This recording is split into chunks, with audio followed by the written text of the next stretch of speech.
We need to get started. So I have never done a workshop like this, and it's actually, I just want to facilitate a conversation.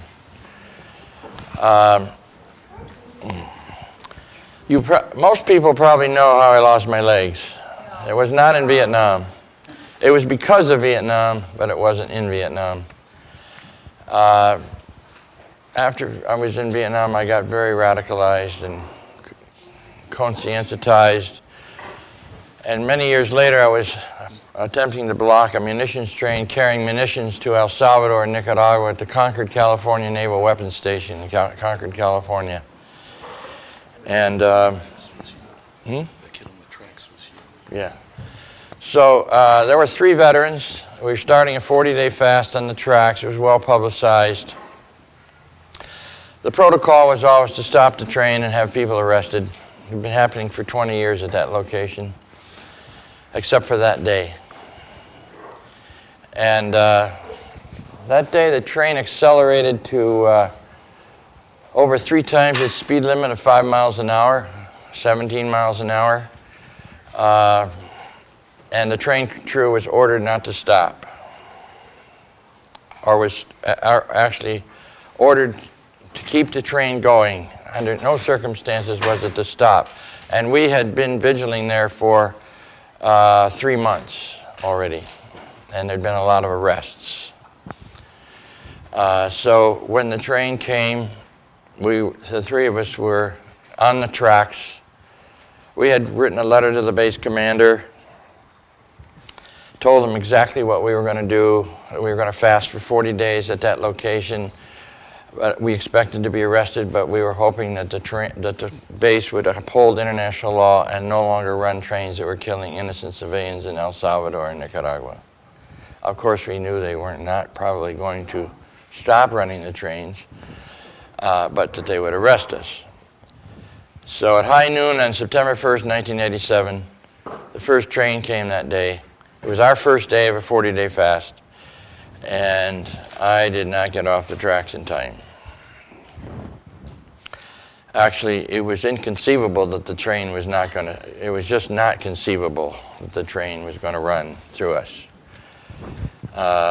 So I went under. The other 2 guys just barely escaped, and I had 19 major injuries, many broken bones, lost the legs, fractured skull, broken shoulders, broken elbows, broken ribs, and somehow I survived. That was 28 years ago. But that's not what the workshop's about. And I haven't worn long pants for at least 17 years because I discovered it was so much more comfortable walking without the drag of the cloth down my legs. For several years, I was disguising myself, trying to be normal by having long pants and not wanting to freak people out. But I've discovered it leads to lots of conversations, especially with people who have recently lost a leg and they want to know what it's like. And does life go on? So it leads to actually wonderful conversations. Now, when I was in Vietnam, I have to just say this before I get to my questions, I discovered something that was so shocking to me that it's never left me. I was a night security commander of an air base in the Mekong Delta. I was a first lieutenant. And we were basically securing the base from attacks. And I had another duty to assess the success or failure of airstrikes. And it didn't occur to me that targets of airstrikes were inhabited villages, undefended inhabited villages. And it turns out that in the week that I was assigned to this assessment task, I went to 5 targets, and they were all inhabited, undefended, fishing and farming villages, of which there were somewhere between 700 and 900 killed in those 5 target bombings. I didn't think it was conceivable that the United States would intentionally target these villagers.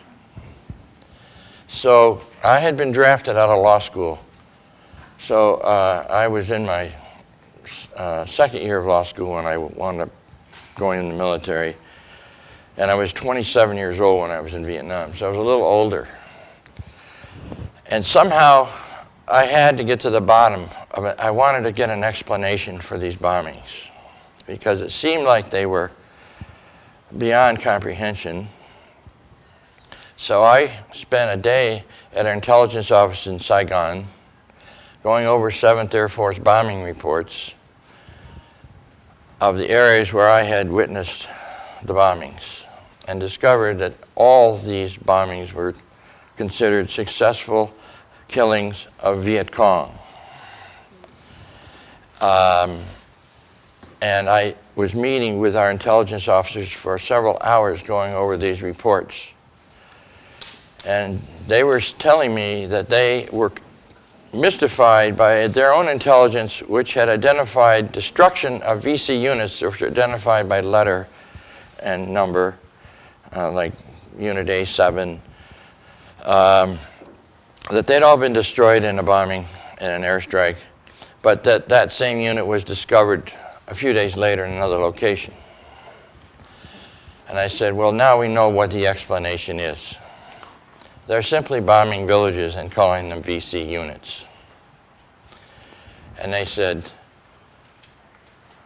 aha, that's right. And actually, about 10 years ago, one of those intelligence officers tracked me down to thank me for unraveling that mystery. So I had to go through suicidal ideation because I was recognizing that my own country was intentionally, deliberately murdering people.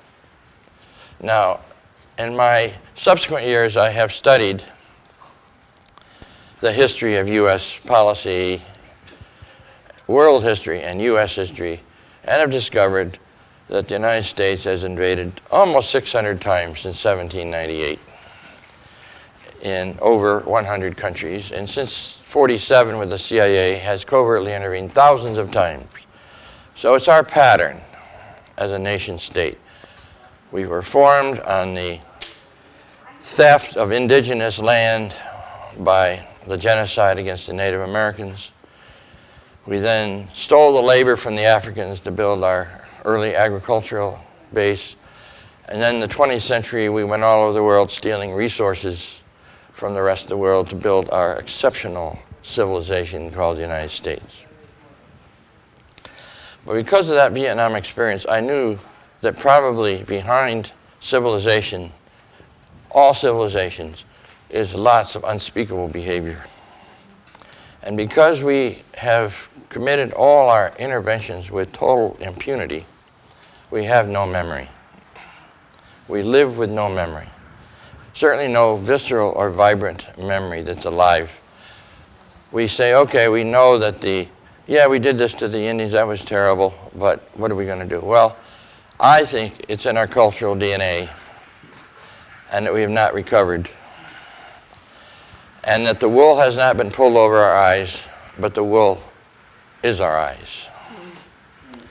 And that we have not been able to have the courage to face our origins that formed this, what we call American culture. It's really a U.S. American culture.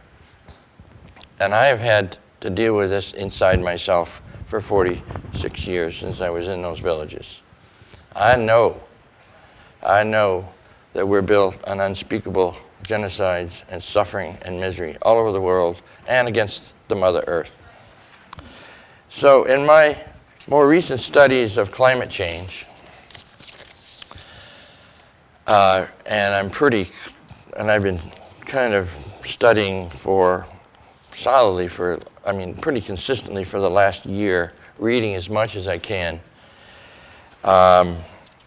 It's pretty clear now, and I'm just a layperson, so I was a lawyer and I dropped out from that 42 years ago. I couldn't even stand up for the judge. I was so maladjusted maladjusted, meaning I couldn't just automatically obey an authority figure anymore. I couldn't do that. I mean, I didn't have that worked out in my head. It was a visceral response to the bailiff saying, "Everybody rise," in my first case, my very first case. And I said, "Oh, shit. I forgot about the protocol. And I'm going to have to do this if I'm going to be a criminal lawyer." I walked out and I never went back. But that was indicative of just how much I'd been affected, but I couldn't even articulate it yet. It was just all at the visceral level. So in looking at this climate data and looking at our history and learning a lot from Native Americans, I have come to the realization that all species have a lifespan, just as each one of us has a lifespan. The only thing that's unknown is the termination date, the date we actually pass into another world. And the same thing is true with species, including Homo sapiens. And our modern version is about 200,000 years old, although our origins go back much further than that. The Earth is 4 billion years old. The universe is 14 billion years old. And some kind of early human was 7 million years, but modern man would be 200,000 years. And now the carbon has been built up from our modern lifestyles to the point where we've gone past 400 parts per million. And they said 350 was the threshold. And it seems now that the temperature rise is going to be, it's already an irreversible trend, which is not reversible in our time frame. And it seems like it's going to go to at least 4 degrees centigrade. Not 2 degrees, not 3 degrees, but 4 degrees. And we can't survive at 4 degrees, certainly not at 5 degrees. So, we're facing what I would suggest is an evolutionary moment to face the consequences of being arrogant and not humble, being separate from nature and not part of nature. And this is a 10,000-year cycle. When we domesticated plants and animals, we at that point, kind of at an epistemological level, we became separate from nature, and that's fatal at some point. It's fatal because we are nature, and when we assault nature, we assault ourselves. And the Native Americans told us, when we spit on the earth, we spit on ourselves. So I'm going to pass out. I didn't know if anybody would show up at this workshop, and I didn't know if I was going to show up for the workshop. So I'm just going to pass these out, and not everybody will get one, but so I have these 3 premises that I think are critical for us to deal with as human beings. The first premise is, these are what I call unthinkable premises. The U.S. as a nation and culture is irredeemable and unreformable, and we don't really want to try to change it. That's one premise. You don't have to agree with it. It's a premise. Second premise is industrial civilization, now nearly 300 years old, is a heat engine that is destroying virtually all life on the planet. Its collapse is inevitable and essential.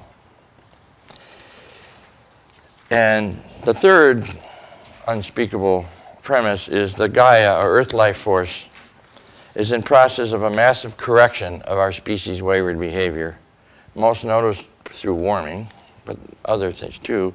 And when you look at tipping points, you find there's certain moments where a certain small change leads to a dramatic, huge consequence, such as a temperature rise to a certain level, then other things break down, and the most significant is ice. The ice storage in Antarctica and in the Arctic. And the ice plays a huge role in maintaining our Earth in a way that we can inhabit it. So I'm not an expert at any of this. My pursuit for 45 years is trying to understand the history of denial. The denial of myself, in myself, the denial in my own family that disowned me when I came back from Vietnam because I was trying to tell them that this was an unspeakable thing we were doing in Vietnam. And they were born-again Christians, and they were very active in their church, and I'd grown up in the same church.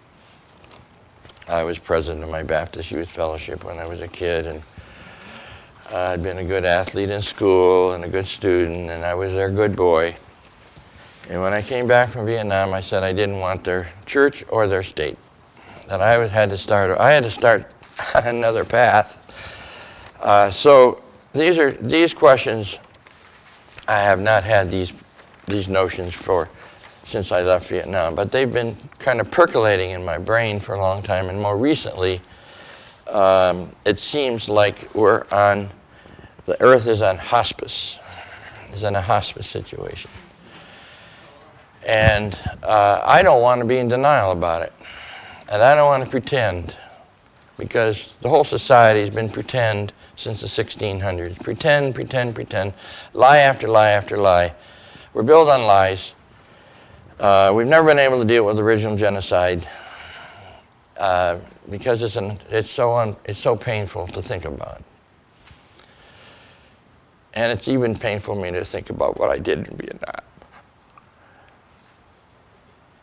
or what I was involved in.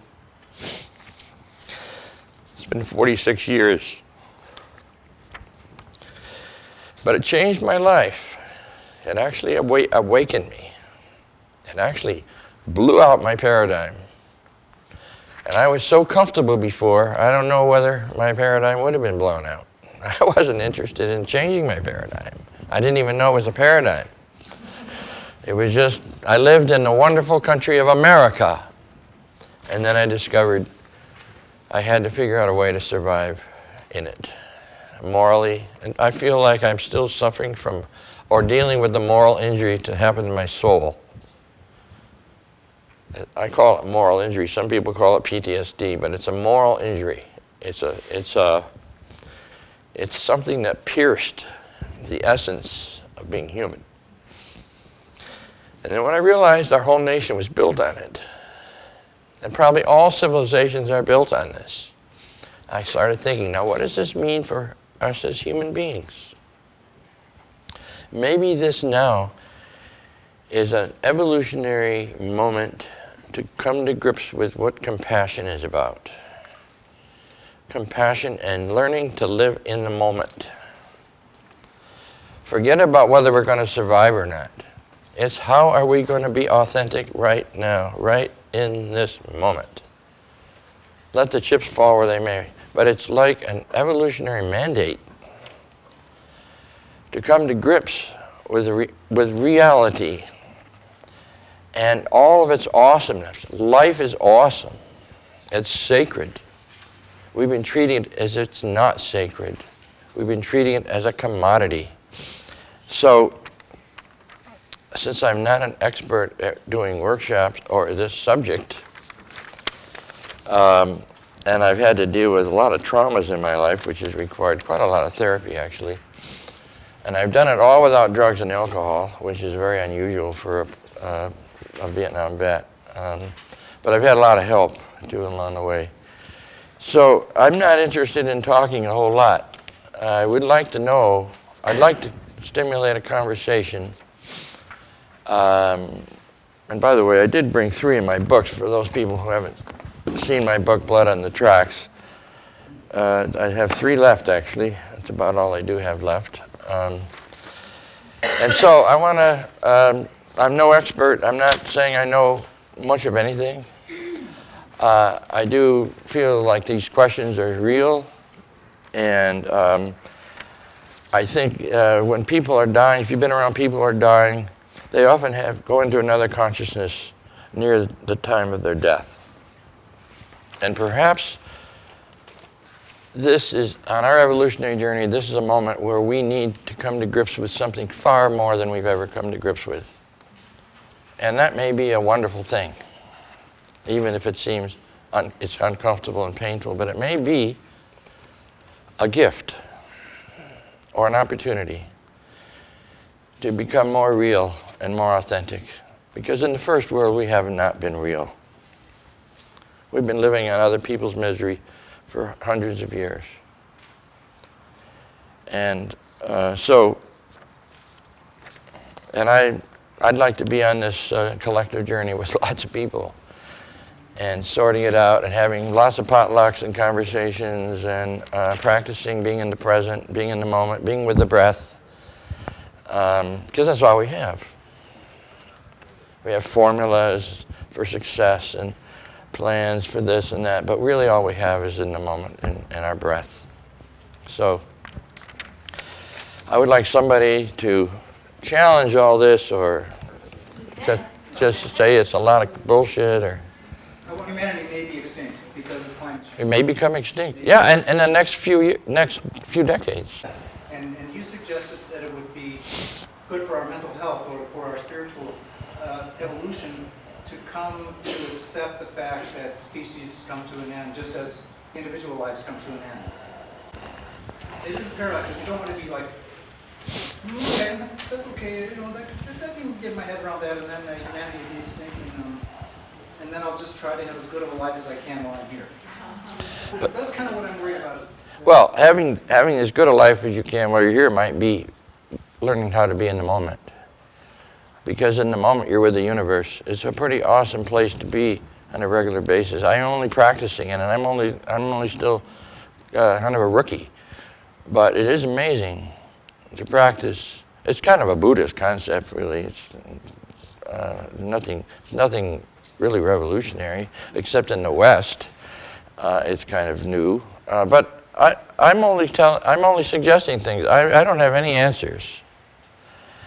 So, yes. If we're going to become extinct, we need to go down trying not to become extinct. So we have that. So for me, that's an obligation, regardless of the outcome. I agree. I think that we might change our expectations if we have having expectations is a problem. That takes you kind of out of the moment. But if you assume you want to continue living, of course that's a natural thing. But do we want to continue living in empire?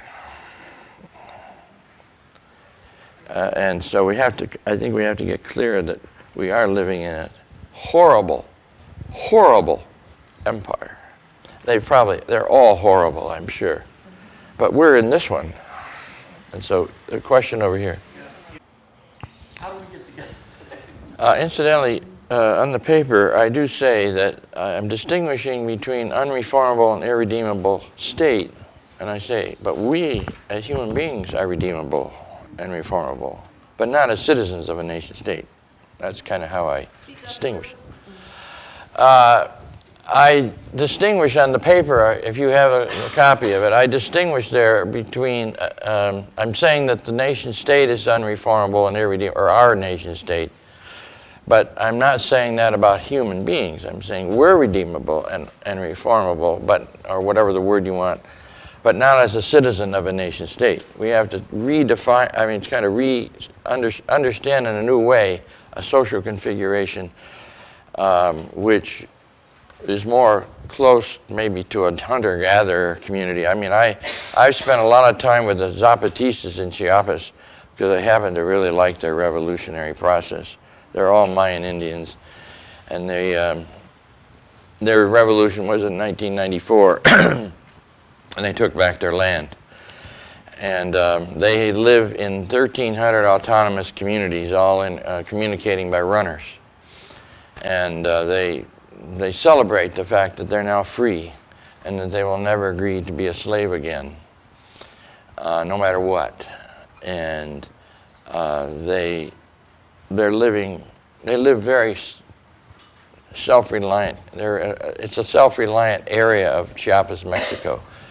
And that's more like what I think of as an early Neolithic period or late hunter-gatherer, a sustainable society, because they don't need external inputs for their survival. All their needs come from themselves and the region around them. You had a question? The question, do you believe compassion, love, empathy, and mutual respect apply to everybody?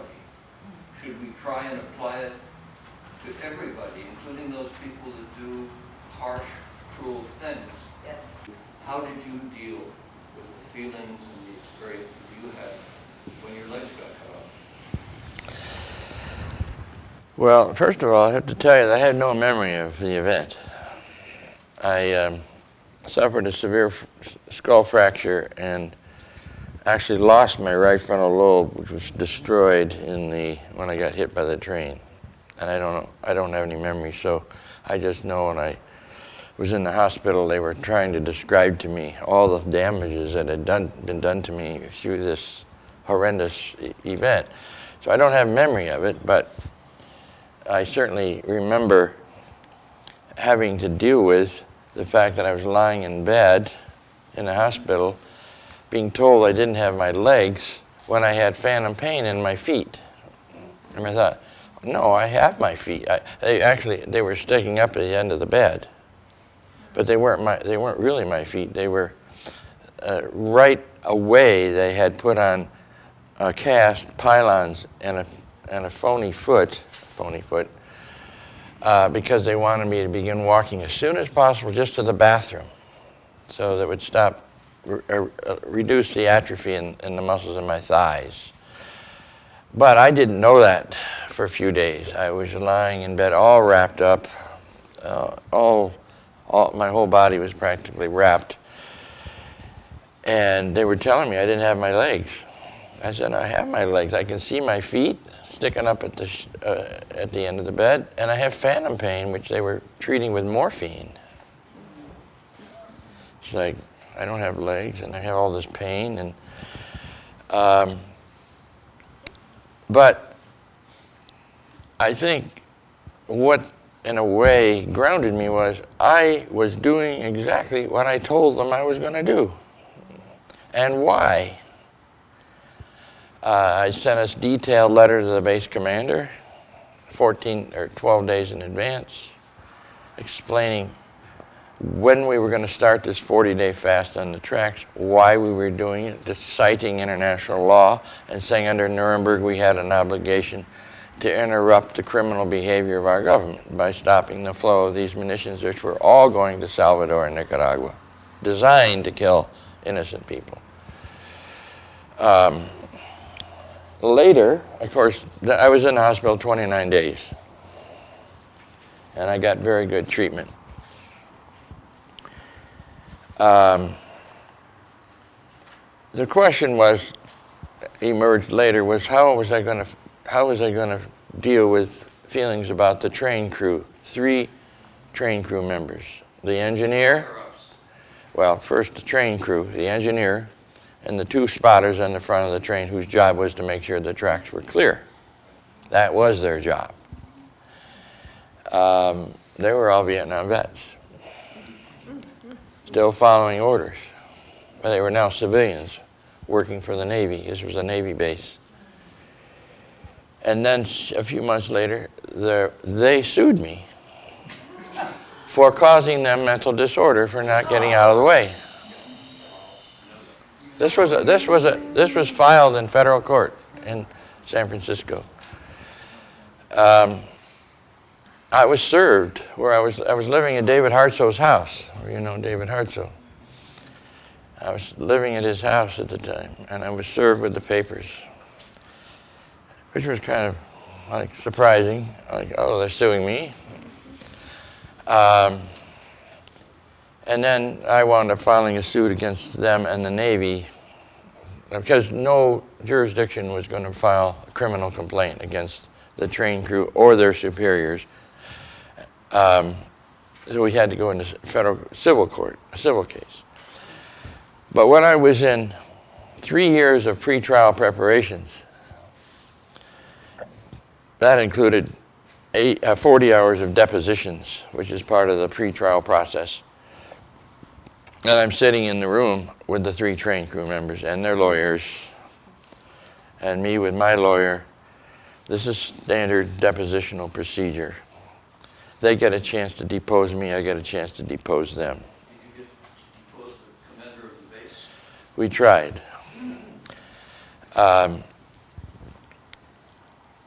Actually, the Navy did a report within 6 weeks of the assault, and the report condemned the commander, the train crew, and 2 levels of superiors between the commander and the train crew, and recommended that they be severely punished with so many months of suspension.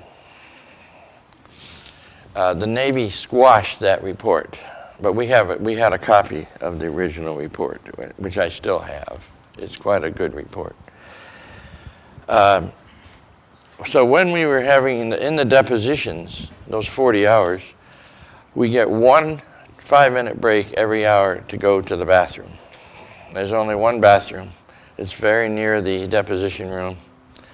And usually all 4 of us went to the bathroom at the same time.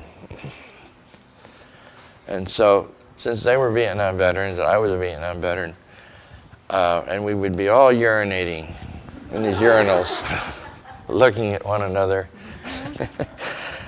And I asked them at one point if they had been part of the Agent Orange lawsuit, of which I had been part of, just as an attempt to get a conversation going. And there was 1 black and 2 white of the crew. And the black guy said, "I wish I had been part of that lawsuit." And there was a settlement which was a bad settlement for the veterans, which had happened in 1984, for which I had been at the trial in Brooklyn. And that's as far as the conversation went. And when we're in the deposition room, across the table from each other, we're literally within 4 feet of each other. And I had to just practice breathing on my breath, basically.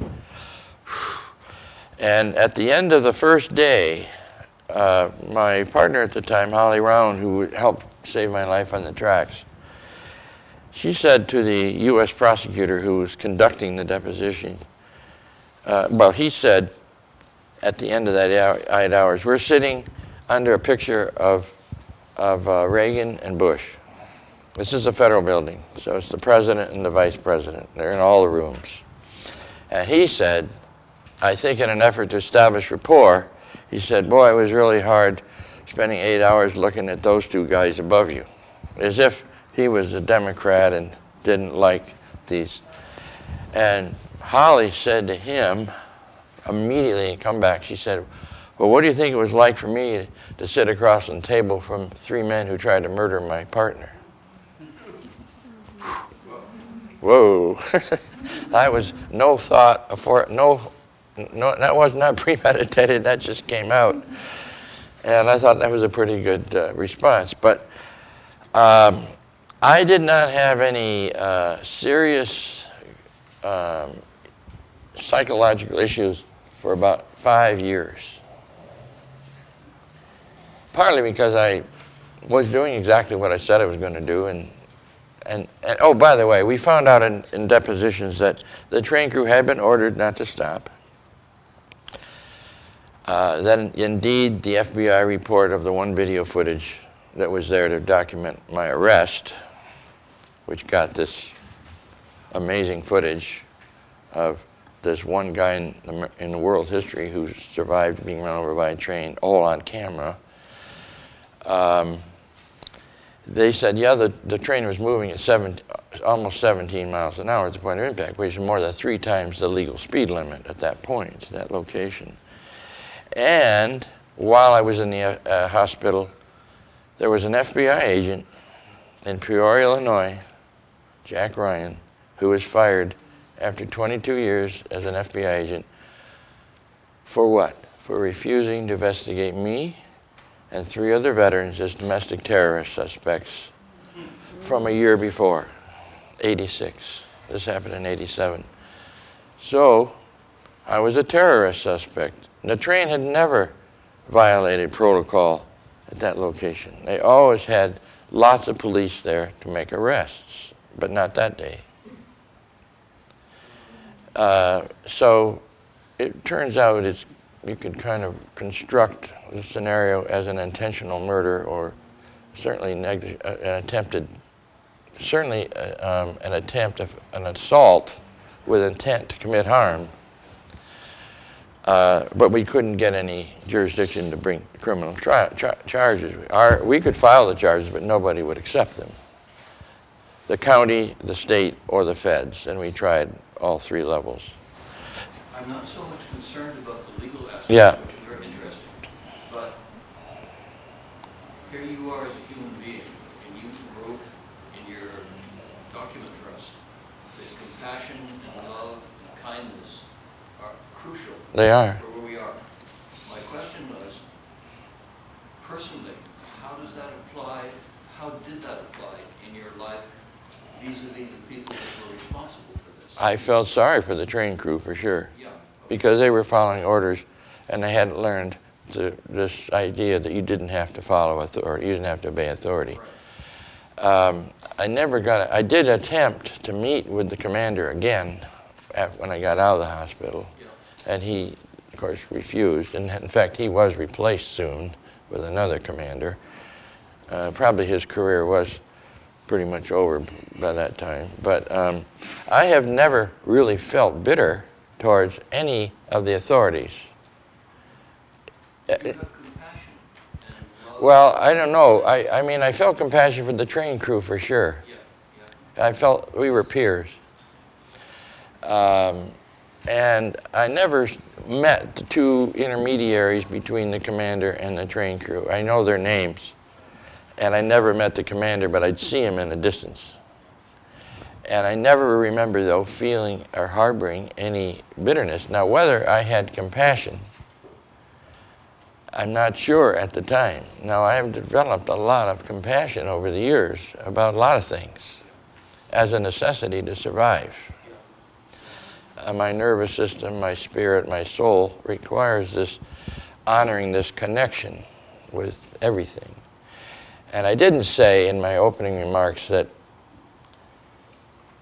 the real revolutionary experience I had in Vietnam was looking into the eyes of a Vietnamese woman who was lying at my feet. I remember that story in your book.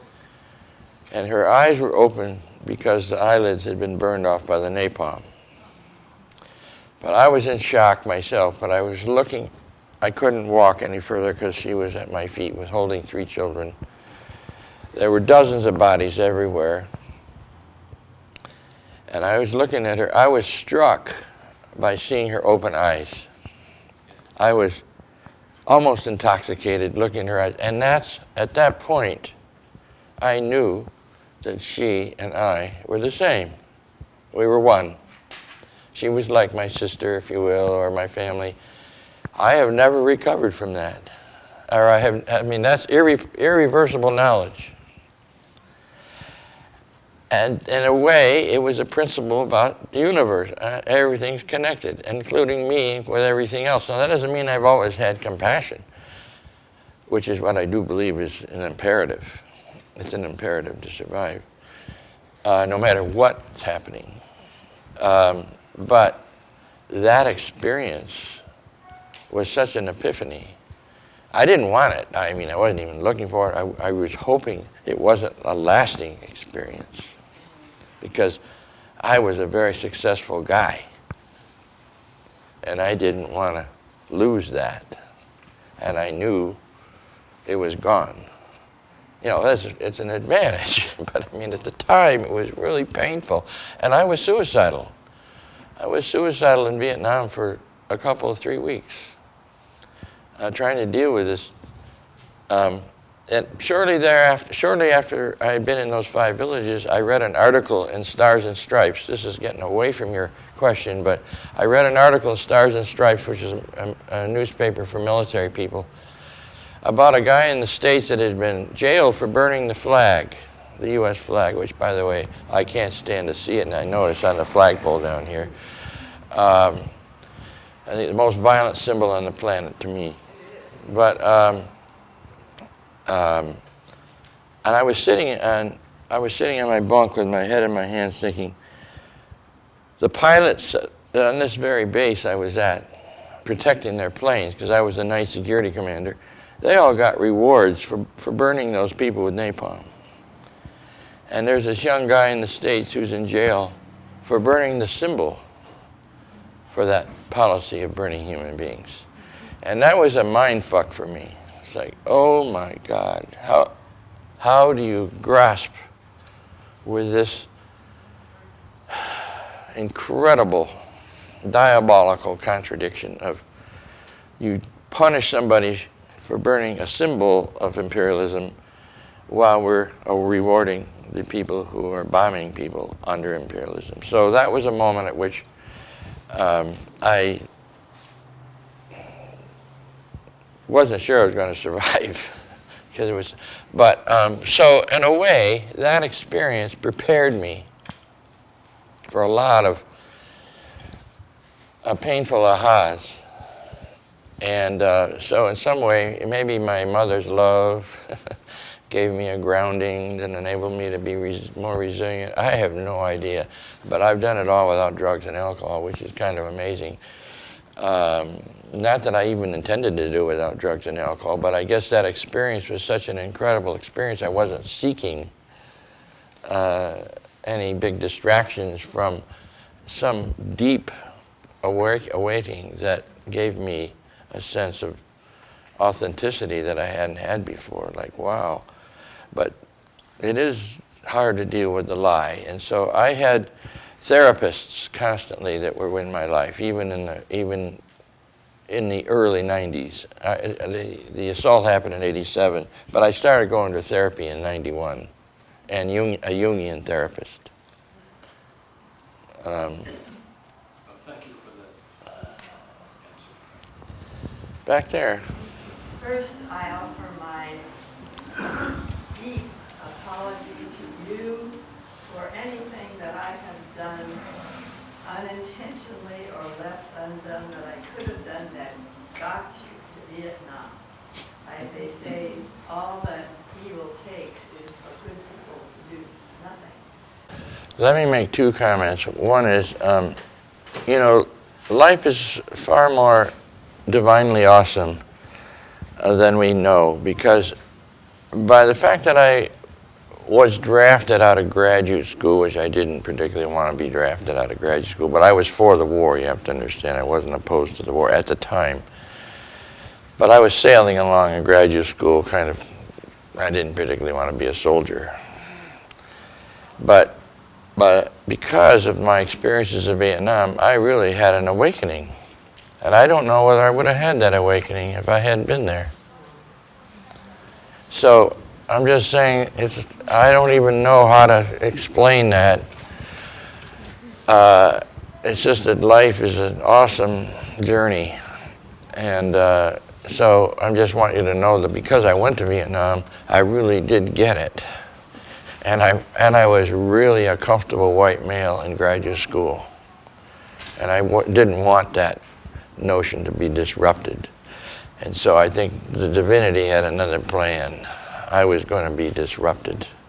And I needed to have something that shook me. The other thing about Obama and adopting a law, see, we're a lawless society. It doesn't really matter what the laws are. We got to get beyond the law. We got to get to a deeper place as human beings. And how are we going to collectively live without this authority from above? I mean, these laws, I left the law knowing it was lawless. And I was just going to be perpetuating a unjust society with the law. Bombing Japan was legal. It was not unlawful to bomb Japan, as immoral and unspeakable as it was.